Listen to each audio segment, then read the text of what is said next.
place to do it. And also simultaneously next door in the Lamar Room at midnight is a screening of Dark Web, directed by Alex Winter, about the Silk Road case. But right now, I'm going to introduce Alyssa Shavinsky, a.k.a. Lady Boss, who is going to be doing a talk about censorship, social media, and the presidential election. Very topical. So take it away, Lady Boss. Thank you. Thank you so much. And thank you all for coming. I'm really glad that we're discussing this. This is such an important topic, increasingly so with each election. So I'm really glad for us to talk about it here at Hope, where we can be, how do I say, we can be very honest. I posted a tweet that I might destroy like all my future likely job prospects in this one talk, so I'm glad that you're here to be here with me for this as I complain about pretty much all the major political and technological organizations. Any bias in this talk is brought to you by me. That's my hashtag and my handle on Twitter. Some disclosures: I was formerly on Rand Paul's Tech Advisory Council. I'm talking to folks who, I'm talking to folks who worked for both Clinton and Trump. I'm very strongly pro-Clinton, but just you would not be able to tell this from this talk because I'm pretty upset about the bias in her favor. We accept political endorsements by the press. We're used to that. It's fine. Or if it's not fine, we're certainly used to it. And one thing that is really nice is they disclose their bias. The Post officially endorses Donald Trump, they declare. And the Daily News explains why they choose Hillary Hill over Bernie. And we see op-eds that reflect this. There's no pretense of neutrality. There's the understanding that there's editorship and curation. But social media is supposed to be neutral. It's this beautiful fantasy that we've created, our Facebook pages. And indeed, the companies support this. Facebook has officially denied that it would ever try to influence the election. They haven't denied that they ever would influence the election. They've denied that they would try, not that they would succeed. So tell us more about this neutrality, Mark Zuckerberg. Well, we have guidelines. They have guidelines, so it's fine. We have rigorous guidelines that do not permit the prioritization of one viewpoint over another or the suppression of political perspectives. Tell me more. Well, we have the trending section. As you can see, Mark Cuban is criticizing Donald Trump. The nominee says he won't accept Ted Cruz's endorsement. You know, it's all about what's going on in the Republican Party. Nazi salute. Some of these don't seem like the things that are most popular, but perhaps the things that are most interesting to the team of curators. So how did they come up with this list of what's trending? Well, Facebook has an answer for this in their handy help section. Trending shows you topics that have recently become popular. The topics you've seen are based on factors including engagement, timeliness, pages you've liked, and your location. If only that were true. If that were true, then perhaps we really would have a neutral-ish Facebook. Instead, what we have are manually curated trends. Can I get a show of hands of folks in this room who's kind of familiar with the story of how Facebook was suppressing conservative news or allegedly suppressing conservative news? Okay, so that's some of you, but not everyone. So to bring you all up to speed, this trending section that you see here, that's actually not algorithmic. That is curated by people like you and me who are not employees but contractors of Facebook. One or more of them complained to a news organization about their work conditions, and a subset of that complaint was that conservative news was being suppressed. That seems possible. Whether or not it's actually true, the fact does remain that this is human curated. There is inherent bias It is not what's most popular, it's what the curation team deems to be worth viewing, which of course inherently is biased. This is what their tool looks like, their review tool for deciding what goes up or down. And there's a 28-page document that's been released. It's an internal Facebook document, and it talks about all of their policies and procedures and blacklisting of this topic or that topic. Gizmodo headline, we routinely suppress conservative news. Depending on who was on shift, things would be blacklisted or trending, says a former curator. That's the danger with curation, right? Like, there are humans doing it. How can it possibly be free of bias? The company does state that it's neutral, but the leadership isn't neutral. Here's one headline: Mark Zuckerberg throws shade at Donald Trump during his speech. He didn't cite Trump by name, but it's clear where his affiliations lie. And it's clear where the affiliations of the employees lie. They went so far as to say in an internal meeting, can we prevent President Trump? And they also asked, are we obligated to? Which is interesting. If you could make sure all phones are off, please.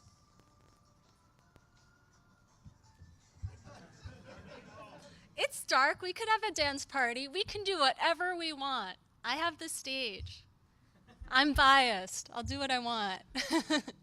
With your consent though, right? This is hope. It should be all of us together, one ideally. So this was very interesting to me, that the Facebook employees asked not what their ethical responsibilities were as a company or as a supposedly neutral company, but they asked if they were obligated to prevent one candidate from becoming successful. And Mark Zuckerberg said, no, we are not going to officially prevent President Trump. But still, how much is the company controlling the employees, and how much are they able to influence in the ways that they feel are ethical? One thing we can say is that the company is officially neutral, and the people inside of it are all over the place. Board member Peter Thiel is now famously a delegate for Trump and spoke at the RNC. So one thing we can rely on within many of these companies is even the ones who are leaning heavily in one direction or another, it's still a mixed bag of people. It would be legal if Facebook wanted to impact the elections, the same way it's legal for the New York Times or the Washington Post. Facebook does not have an obligation to neutrality. It's a business decision that they are making, that they want to do things in this way. It is arguably part of free speech.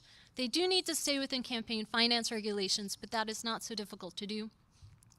According to UCLA law professor Eugene Volokh, who told Gizmodo, Facebook has the same First Amendment rights as the New York Times. You could argue that Google does not have these rights, that Google has an obligation to provide the most accurate or highest quality search results. This law professor argues that Google does not have that obligation. You could argue either way. I think either perspective is valid. I'm not a law expert though. As for Twitter, I don't know. Is it business? Is it bias? Or is it like just a shit show? I don't know. It's a good question. I think about this a lot, I wonder. Let's look at their curation. So this is a sample of the moments that were on Twitter today, earlier today. It includes funniest GIFs and memes to come from the RNC. Donald Trump is now the official nominee. Gayest RNC, but what does that mean? It seems like whoever curated this was looking for the most entertaining, not necessarily the most newsworthy or the most tweeted, compared to this set of moments, which is fairly dry, I think, but is supposed to be what was the top 3 tweeted moments. This came from the Twitter government account as opposed to the Moments account. They're both Twitter curated accounts, and I think they're interesting as examples of curation, which just much like Facebook, Twitter Moments is curated by people who have biases. And the lack of transparency around how all of this is done leads to questions and skepticism. Why I'm not voting for Hillary was the #1 trending hashtag, and then it wasn't. It was replaced by another hashtag, Hillary 2016. Now it's possible that one hashtag just overtook the other, but Twitter's lack of transparency leads to skepticism and questions and just a general lack of trust. And I wonder whether bans will impact the election. Twitter is banning conservatives who, in some cases, may very rightfully deserve it, but nonetheless, it could potentially impact the election if those folks are no longer tweeting. You could say that's good or you could say that's bad, but it does seem clear that Twitter's bans are more heavily conservative than in other directions. I'm not saying whether that's good or bad, but I do think it would impact the election. So let's shift gears a bit and talk about Google. Apparently it wasn't a glitch when a State Department video was cut from YouTube. This is very interesting. It's very interesting. Classified email suggests that Hillary Clinton worked with Google and YouTube to block those videos. And we do know that Google and the White House are very, very friendly. Books is here, and they're vending this book, which is an interesting read on the topic from Julian Assange, which documents his conversations with Eric Schmidt, which documents Eric Schmidt's closeness with the White House. Eric Schmidt started a startup which has the aim of helping the Clinton campaign, which actually, it's like pretty cool the way that campaigns are becoming much more technical, but not a lot of transparency there either. This is the webpage for the Groundwork, the startup started by Eric Schmidt that is working closely with the Clinton campaign. It's so stealthy. That's all that's there. That's it. That's everything. The only reason why I have any background information on the Groundwork is because it's been documented elsewhere by reporters and researchers. And I'm actually quite fond of how the Clinton campaign has handled many things. I think that they seem to be a very intelligent and well-run campaign. Nonetheless, it is noteworthy that many of their top people do hail from Google. There's some kind of a close relationship there. That said, search does seem legit. Questions were raised about whether Google's search results were sanitized on behalf of Hillary Clinton. And this looked as if it was some kind of a scandal. I mean, if you look at the results, they're not as interesting as the results you get with the same query on Bing or on other search engines. But the same is true for Trump. And in fact, Google autocomplete is dull like for everyone. Name a criminal, name your favorite criminal, and type your favorite criminal's name into Google, and they just won't autocomplete crime or criminal. These algorithms are strange. Google doesn't want you searching for a person's name and then the word criminal for whatever reason. Maybe someone who worked on the algorithm decided that those just weren't great search results. I think if there's any one theme that comes out from this talk by me today, it's that this lack of transparency raises questions and is frustrating and confusing. I mean, we really don't know the reason why Google works this way. And because we don't know why, sometimes we imagine or create theories about why that aren't very favorable. And the truth is we actually don't know whether this is secretly to help one group or another group. We just don't know the reasons. What did you say? Help the criminals. Maybe. Maybe it's to help conceal criminals. Who knows? The lack of transparency for me is extremely frustrating, but it does seem clear that it's not specifically to help, say, Clinton or Trump. Google autocomplete, dull for everyone.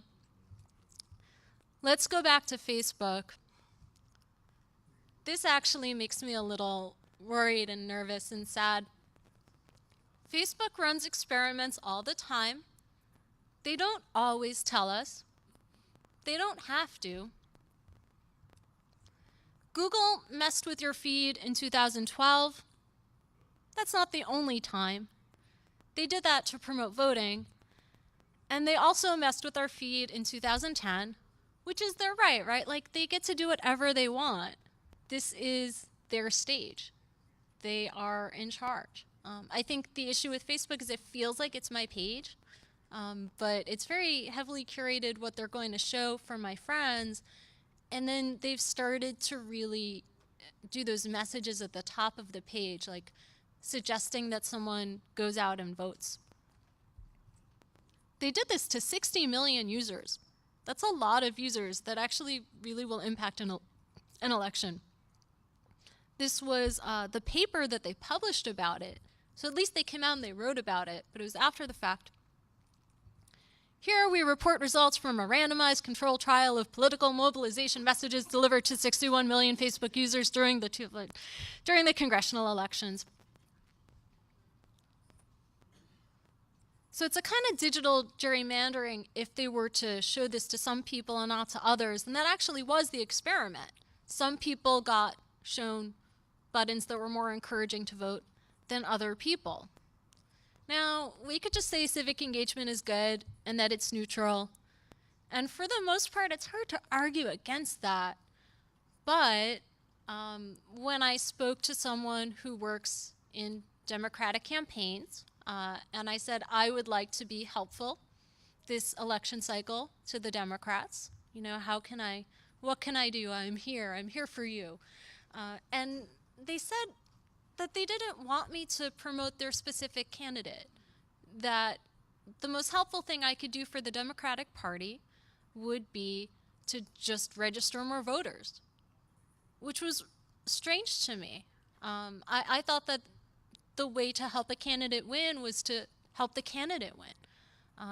And they said, oh, Alyssa, you know, you've worked on Republican races, because I'd helped Rand Paul. But Democrats, we run races by registering voters. That's how we win. So, you know, when I see companies working to get out the vote, I'm a little bit skeptical, because Democrats win elections by increasing voter turnout. So if a platform like Facebook is working to increase voter turnout, like on the one hand, of course, that's great. On the other hand, is it neutral? Maybe not. And is neutrality an impossible goal? I don't know. Here's another curation. Escape his caricature. Donald Trump passes up the chance. It's just not neutral. And something much more favorable to Clinton today. So the next place I take that is this very hope-like critique, where I think the chance that we have for having actual neutrality on our platforms is if we remove these centralized curators and can actually just exchange one-on-one. The censorship is problematic because there's just no transparency. We just really don't know what's going on. Can I start opening it up for questions? Although it's very dark, so I can't see anyone. I might need some help. Could I get some help from one of the conference organizers? Thanks. All right, let's open it up for questions.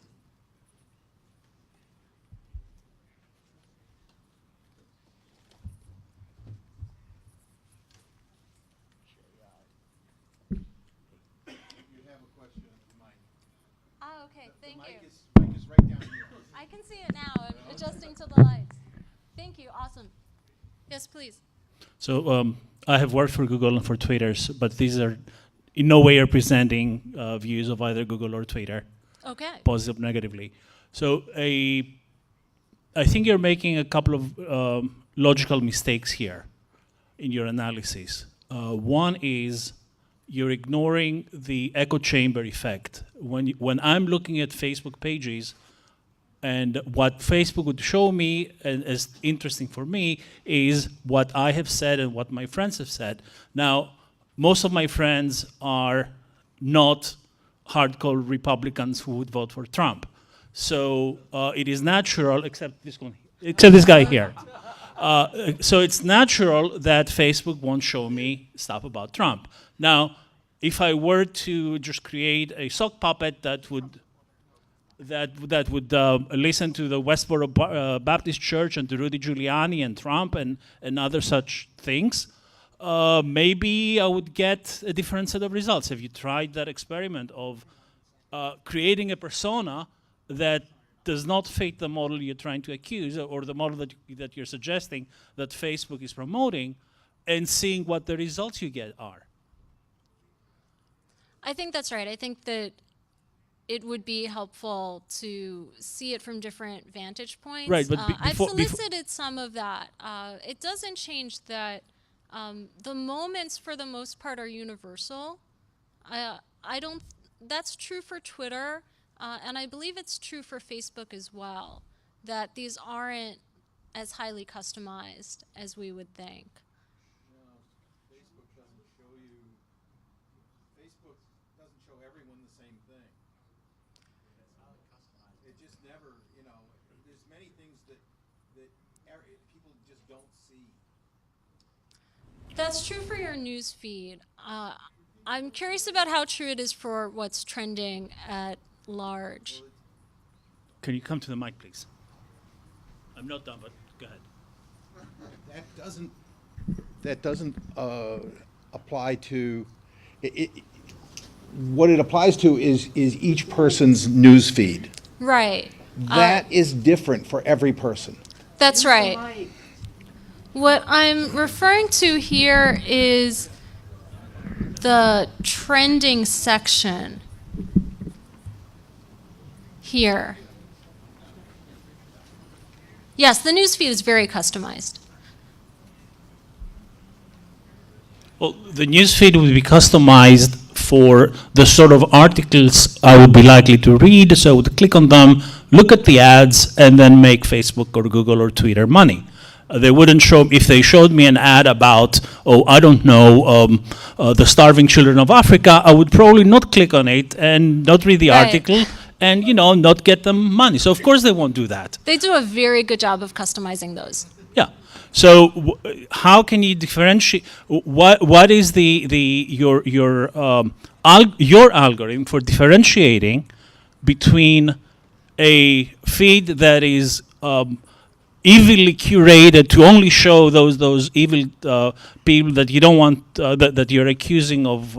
Sorry, let me tone it down. How can you differentiate between a feed that is customized according to some guidelines from above versus a feed that happens to appear that way because of all your prior posting history?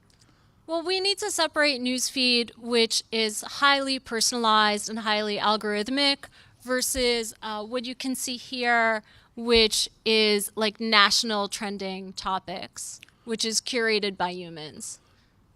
This curation that you're talking about, the people who have, you mentioned that, X curator said that, and the rumor said that. How have you actually verified that this is indeed the case? I heard from my dog yesterday that Mark Zuckerberg did something. Like just because you said an X curator said that, did you whoever published that story, did they go out and actually see that this was actually an X curator? The journalistic standards that we used to hold up, the Washington Post and the New York Times 100 years ago or 50 years ago, are a lot different. And we expect when the New York Times or the Washington Post says, something happened, that the journalists have actually fact-checked it. I think that's fair, that we just don't know what's going on with the curation and the trends. And I certainly don't mean to say that we know for sure that there's this slant or that slant. I think that it's compelling, the evidence that there was, the evidence that what was going on in this team that was a contract team that wasn't being given a lot of attention, that like there may have been some things happening there that weren't up to Facebook standards or up to the standards that we would want. But that's a lot of the point. That's a lot of the point of this talk, is that so much of this is a black box and we just don't know. And that it would be possible for social media companies to have an outsized impact on the elections. And in the absence of transparency about their methods, we're left not knowing. Thank you. Okay. Next speaker, please. I will give up Next the mic question, and come please. back. Thank you for your question, and thank you for the cheering. Hi, I was particularly interested in your last slide where you had a P2P model about kind of Yes. propagating what is most interesting to, like kind of figuring out in a decentralized way what is most interesting kind of to show people. I do kind of wonder how you would defend against creating echo chambers where just little pods of people just share the same news amongst each other. And kind of while I was thinking of that, I was thinking, there's a lot of talk about how everyone getting news from a different source kind of like helps to just make just many sides that just don't even want to talk to each other anymore, and how like having fewer news sources, like everyone would watch one or two of them and there'd be like more common watching, and so you would have less extreme, I guess, divisiveness in kind of the whole political process. So I don't know, do you think there's a kind of a part to play for these outlets to maybe show multiple, like a diversity of things that may be interesting, so they aren't just making echo chambers? I guess it's kind of two questions. Your question, if I understand it, is how would we do a peer-to-peer model that would bypass the echo chamber problem? Yeah, sure. Is that quite right? Yeah. That's a really hard problem. That's like a human problem, right? I think Yes, you that's true. solve that in a human way. I have a lot of friends who have different points of view, and I engage with them, and I've learned to stop doing that as much because I've gotten negative feedback. Because when I engage with people of very different points of view, sometimes they will troll me, or sometimes they'll be very mean, or they'll Sure. troll my friends, or people who have a similar point of view to me will get mad at me for interacting with people who they think are wrong. So I Sure, it's actually complex, to be sure, definitely. started out as someone who was mentored by Ethan Zuckerman, who wrote Rewire. And, like, his whole thesis was that the internet is an echo chamber and we need to break out of that. So like I came into the internet with that mentality, being mentored by him, and now I'm becoming smaller because of all the bad feedback that I'm getting as I actually engage with diverse views. And I say that in a sheepish way. I don't want my worldview to become smaller. I don't want to become smaller as a person, but it's what's happening. Sure. I started deleting posts on my Facebook last week for the first time, kind of apologizing to people and explaining why. So I think one first step is for us to be nicer to each other, Sure. to agree to disagree. Yeah, like if we could agree to disagree, then it would be a lot easier to have free exchange. Yeah, I think the bottom line for me is that's like a human problem and a kindness problem, and like, can we be interested in views beyond our own with the humbleness that there's something to learn problem? Sure. So that's a really big ask, which is awesome, and I love it. I think it should totally happen. In the meantime, maybe, do you think it's possible for like Twitter and Facebook to use their kind of power that they have just by doing these feeds, not feeds, but like the trending topics, to try and force that hand a little bit? Like, do you think they have the capacity to be more even-handed, I guess? Can they all just be like the BBC or something like that, where it's dry, but it tends to be a little more neutral? I think that Twitter and Facebook just have tremendous power right now. Sure. Oh, yeah, absolutely. And part of what I came away with as I did the research for the talk was just the respect for how much power Twitter and Facebook and, Instagram and Snapchat have for getting us to take actions and for changing our lens on world events. Right. And that's what's frustrating to me about the notion that they're neutral. They're just so powerful. Yeah. And I want to see more acknowledgement of that. And as for like how they could use that for good, I think the first step might be for them to kind of acknowledge that there are entities that are trying to do things in the world. As long as Facebook and Twitter take a stand and say we're neutral and we're not really doing much, but by the way, we're going to run this experiment and some of you will Right. vote and some of you Sure, won't, sure. based on what we show you. As long as there's this pretense that they're like bystanders, I think it would be hard for them to become best actors. Right. Sure. Thank you. Thank you. Hi, thank you. I probably should confess before I start is that I'm consciously not on Facebook because I am dismayed about the amount of power they have. But what I'm saying is, You're in good company here. what I'd like to point out is that no private company has transparency unless they want to. I mean, just think about the credit reporting agencies. And the problem that I have with this Facebook story is they have no obligation to be neutral. And the truth is, if you're getting your news and you're allowing companies like Facebook or Twitter or Snapchat to mold your political views, there's something wrong right there. You need to take it back from these companies. They have only as much power as we give to them. And why you're giving these companies the power to mold your political views is beyond me. I think, yeah. I think that's a good lesson. I think that was my takeaway from Snowden's revelations, from so many other moments where we've seen these companies aggregating data and becoming very powerful. That's power that they only have that we give them. So that's a very important point. I would argue that it's my hope that companies will be true to their word, and it's my hope that companies will be true to the power and responsibility they have. That's a very optimistic view. They don't need to do that. But we can call on them and come together and say, we think it matters. Or we can, I admire your stance. Hi. Okay, thanks. Short people unite. Yeah, anyway. I'm sitting because I'm Yeah, like 5 feet tall.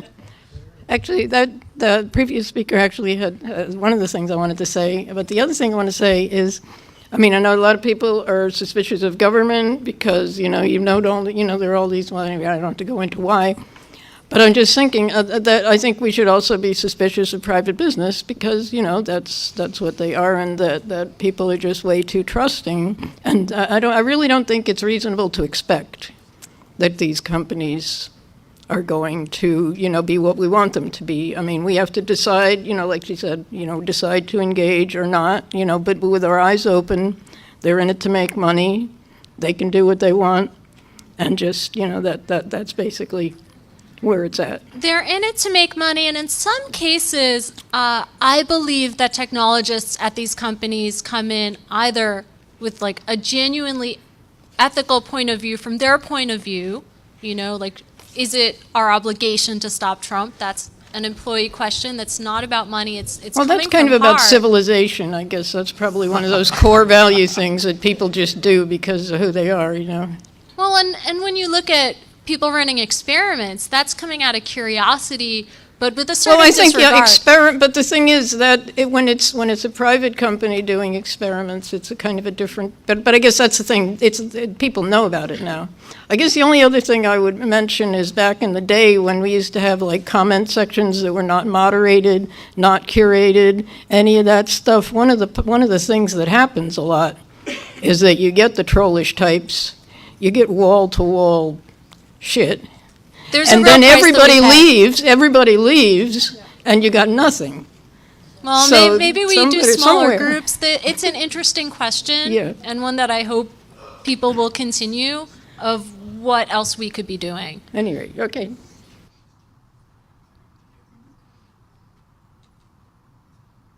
Hi. Hi. This is not like really more of a question, it's more of a comment, and I want to build Please. off of what the first man was speaking about, but I want to give more of a differing outlook. He was saying that maybe if you do follow conservative pages, things like that, maybe you do get different search results. And I myself, I support Donald Trump. I follow the GOP on Twitter, Trump, and the other candidates when they were still competing in the primaries. And my hashtag, the trends, everything is still filled with Trump hate, things like that.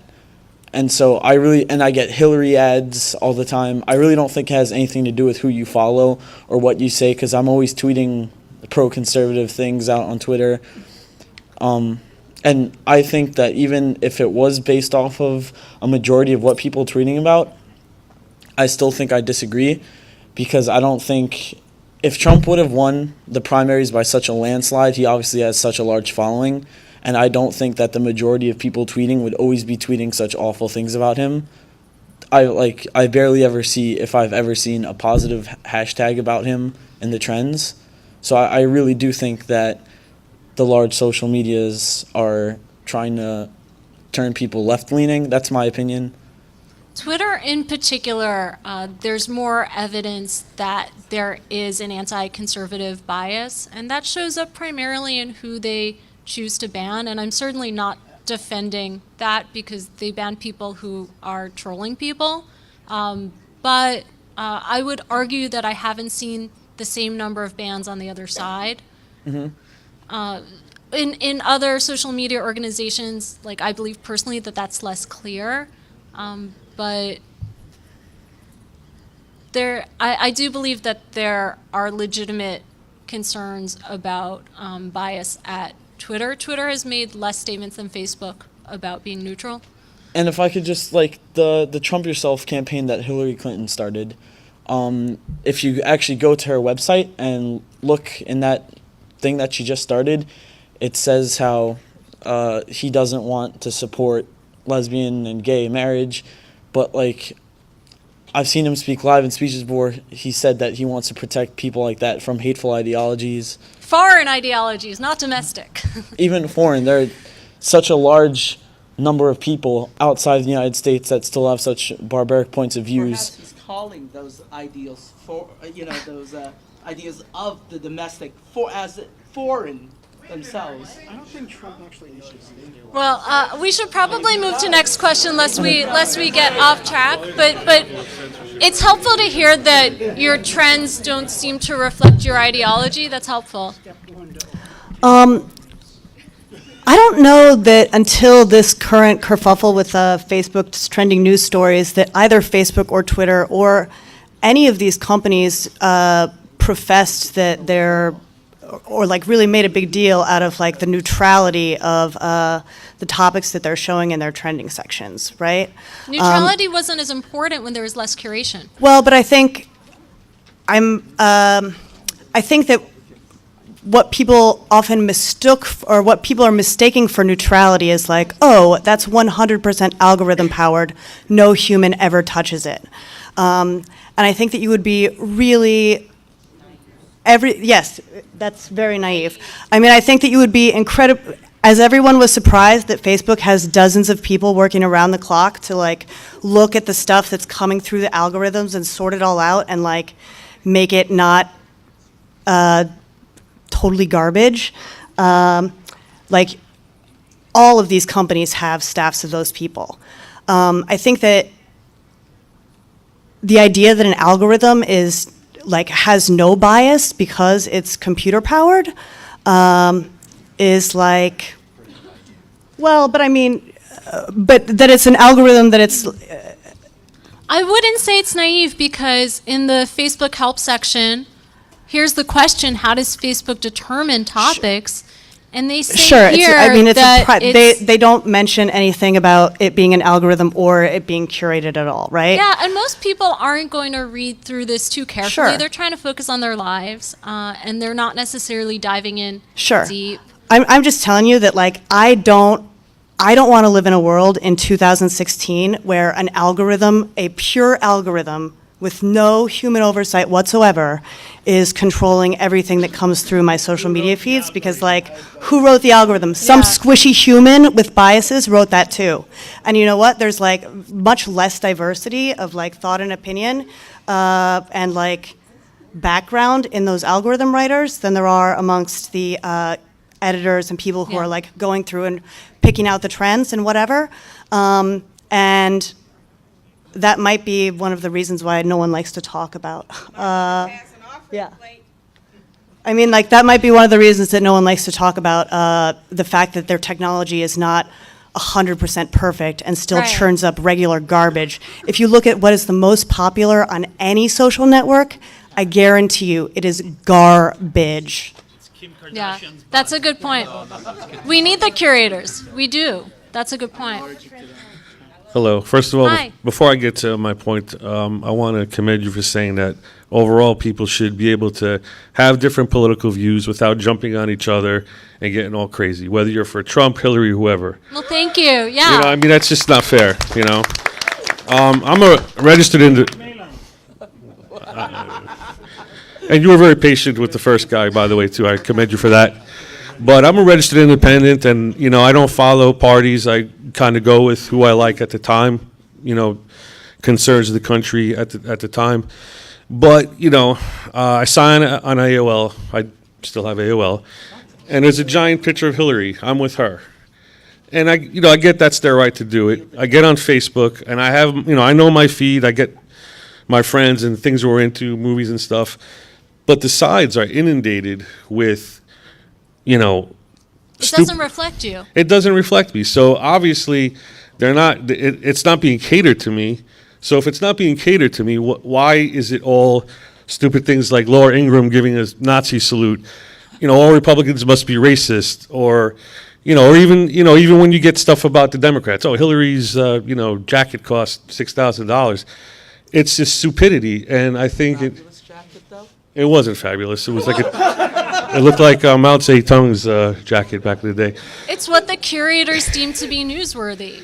But I look at that though, and I see like Facebook, like, you know, if you're an adult who is smart enough to, like, you know, not be affected by what Facebook tells you, what about the youth? You know, I think in general, in the media, music, all facets, there's a certain slant to one party compared to another. And, you know, the slant is kind of fortified with that notion that, well, if you follow Trump, you must, you know, be against gays, and you must be against African Americans. And I think it kind of like subliminally or subconsciously sustains that kind of schism that we have going on now. It doesn't do any good. So whether it's going to help Trump or help Hillary in general, you know, it's their right to do it, but it's troublesome and it's concerning. Well, and maybe it's hurting us in terms of our stereotypes of each other. Oh, I definitely think so, because I can't wait till this election is over, just because my friends, it's like everybody's hating each other. Well, thank you for that. Thank you very much.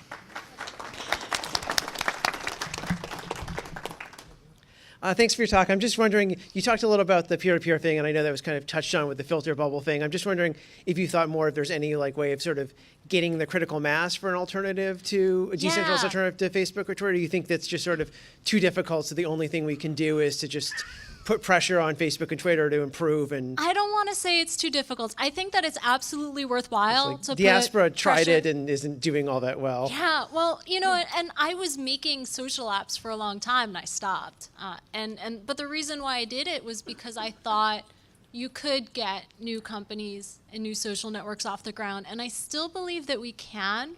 It's a really big endeavor. You have to find some way to get so many people on it, right? Like, if you really want it to take off and sustain as a platform, it has to be appealing to a wide group of people, and that's tough. But I think that we may get there. Google Plus, no, oh my goodness, no. What's your real name? But I think that's the challenge, right? Because so many people here at Hope have the technical ability and those platforms and the open source code to build them, that's already out there. The tricky piece is, like, how do we make it stick so we can have something that's more ours? And it's a really hard problem, but I do think that we could get there, you know? I really do. And things are changing very fast. Look at the world. Look at the things that you never thought would have happened. We can for sure make a new social network. I'm not sure how just yet, but I think that's absolutely a worthwhile topic for us to keep noodling on. And I have to believe it's possible. You know, I like to think that the future's going to be do you think we can better. build another one that's not just like, that doesn't just become another corporate Facebook and Twitter? I mean, like, like building a decentralized, building like another corporate one is, you know. But you can, yeah, because the thing is, you look at Google, right? This is actually really important. What's your business model? Sorry, Diaspora. If so, you remember the Kickstarter? Maybe it was like, it was a while ago. But Diaspora, they built a decentralized social networking platform. I mean, they built it, but did anybody come? It's still, it's used, but there are people on it. The guy But killed himself. I mean, Well, I would argue this about what we could do. If you look at Google, Google became evil, you could argue. It certainly created problems that it didn't anticipate, but Google solved many of the problems it wanted to solve in the early days in terms of like what a work environment could be like. What Google did so many wonderful things. They didn't foresee the dark side. And I think that's what we can do. I think we can solve this, and we're going to mess up in some way that we won't foresee, but it's still like a process of evolution and things get better. So like, I'm down for that. I'm down for us to solve this problem, unintentionally create something that we can't foresee because it didn't exist yet, and then it keeps going. I mean, they also Please. Google does also other things that they do that's really good is Google Summer of Code, which gets college students. Yeah. And then they have Google Coding, which actually gets, They do a lot of good. it reaches out to middle school to high school students so I'm that gonna they have can to get suggest in. you get online though out of Right. Sorry. So if you actually want to change the way Google and Facebook do their algorithms, I have a very simple solution. Go work for them. They're hiring, both of them. As does Twitter, I think, although they kept... No. That is... you obviously were not on the debate team. That was an idiotic remark. If you want to counter it, you're welcome to come up to the mic. So I want to challenge the original assumption that Facebook even has a responsibility, or we even have the right to demand of them to be neutral. You look at things that are supposed to be neutral because they claim to be journalistic organizations like Fox News, who are anything but, and all they do is promote hatred, and nobody's actually taking them up to the task. So why should somebody who doesn't even have I would be more comfortable if Facebook admitted any bias that it has. That's my point of view. I'm more comfortable in bias. Why is your admitted. comfort even a why should your comfort be a consideration for Facebook? If you don't like Facebook, do what the previous speaker said. Don't be on Facebook, and there is life outside of Facebook. Fair enough. Next question. So when I've been thinking about this a little bit and hearing about some of the kerfuffle, and it seemed like a lot of people that were talking about it kind of weren't really techie. They were saying Right. things like, "You can't change the algorithm at all," and Ever. and it was very much like, whatever Facebook did last Tuesday, well, that was perfect. And that kind of didn't seem to go along with how we have tech companies now that, they're doing A/B tests, they're changing little things all the time. And Facebook is running tests all the time. Yeah, and Twitter is in every big, tech company, that's how they work. So what, and I was thinking about this and I'm almost not sure, what do you see, what would a more transparent Facebook be? How would they be able to communicate that, easily to people that are techie and non-techie? Well, if they removed the curated section, that would remove a lot of this problem off the bat, because I think the way that they handle the algorithm for your feed is generally more transparent and less problematic. People don't seem concerned about what's showing up in their feed outside of search engine optimization. For example, if you're a nonprofit brand, it's hard for you to show up in the feed, but that's not really politicized. And you can choose what shows up in your feed. So for me, I have my top 10 or 20 friends, and I've chosen that they should get shown first, and they do get shown first. And all in all, that seems to work well enough. Not perfect, but well enough. It's these moments where there's curation against a claim of neutrality that I'm seeing it's just BS. Thank you. Hello. First off, I'd like to thank you for being patient with this somewhat rowdy group of people. I'm a rowdy group of people. Good, and you're in good company. So are you looking for these companies to be completely neutral, or maybe it's okay if they have a stance, but they're just more transparent about what it is? Well, I'm coming out of having worked in more open source software over the last few years, and I like transparency. I think that transparency is an it's a nice practice. You know, you make mistakes, but you're open about it, and we can have conversations about it as a community. So that would be my preference. My preference would be for companies to just admit that they're imperfect and it's a process and solicit feedback, and for us to say, yeah, we'd rather have you curate, and we understand that humans are messy and the curation's not perfect. And for Facebook to say something like neutrality is a value, but it's like we get as close as we can. I think something like that would I'd probably like that a lot. It's the conflict between when a company says a thing and it's just not what they're doing. That's what troubles me. I'm also just troubled by the enormous power that these companies have in elections, and because of the lack of transparency, we just don't know. I think it's unlikely that Facebook or Twitter will swing this election, or certainly that they'll try, but it remains true that they could, and I think that's worth our attention. Did I answer your question? Yeah. Also, I have a follow-up, which is you seem to be saying neutrality is a good value. Is there some limit to neutrality? Like, we can agree that if they choose Democrats or Republicans, that's a bummer, but should they be censoring ISIS posts? Like, is there anything that's so objectionable that it is ethically desirable for them to step in and say, no, we have an opinion on this content or this viewpoint? When I take a step back and I think about Facebook and I think about Twitter, I'm seeing things that I've selected to see. So I shouldn't see ISIS unless I've selected to see them. And then we get into the question of whether Facebook should be hosting that content. And that's something that I'm unsure about. That's a free speech question that I'm not at ease with yet myself, and I'm interested in what other people have to say.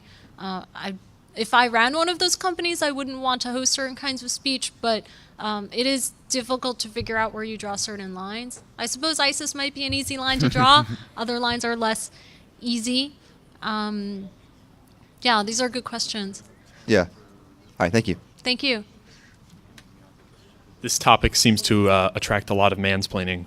To add on to that, Are you saying I was mansplaining? not. I wasn't calling out anyone in particular.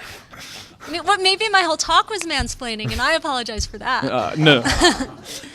So my question was to add to someone who asked earlier about how algorithms can have bias, and I wanted to add on to that and say, like, algorithms are, often like simulations. So if you think about, I was reading an article about the algorithms used to predict whether someone will wind up in jail again after being released, and it was really interesting to see how, like, the inputs into an algorithm really affect the outcome and can actually cause, like, racism or bias in one way or another depending on how the algorithm is crafted. So do you have any ideas about how we can ask for transparency, especially from, like, government institutions, about the, like, machine learning algorithms or the inputs that they use into those algorithms to solve these problems that are really complicated, and they're a machine, so how can a machine have bias, but the inputs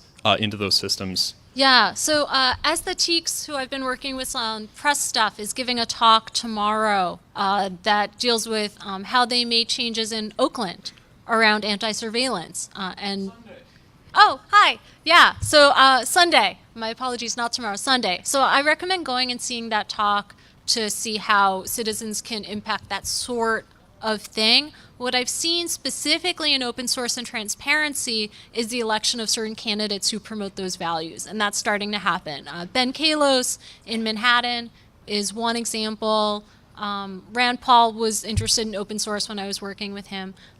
So I think we can vote for those candidates and make it clear that we care, and perhaps maybe, like, become a voting bloc as hackers or something. Like, I think that there might be political ways that we can communicate to the reps that we care. And I think we can become louder on specific issues. Like, if people are getting more jail time because an algorithm determines that, that seems like something that citizens should be able to see. All right. Yeah, thanks. Thank you. I think we have time for one more question. If no one comes up, all right. Thank you so much.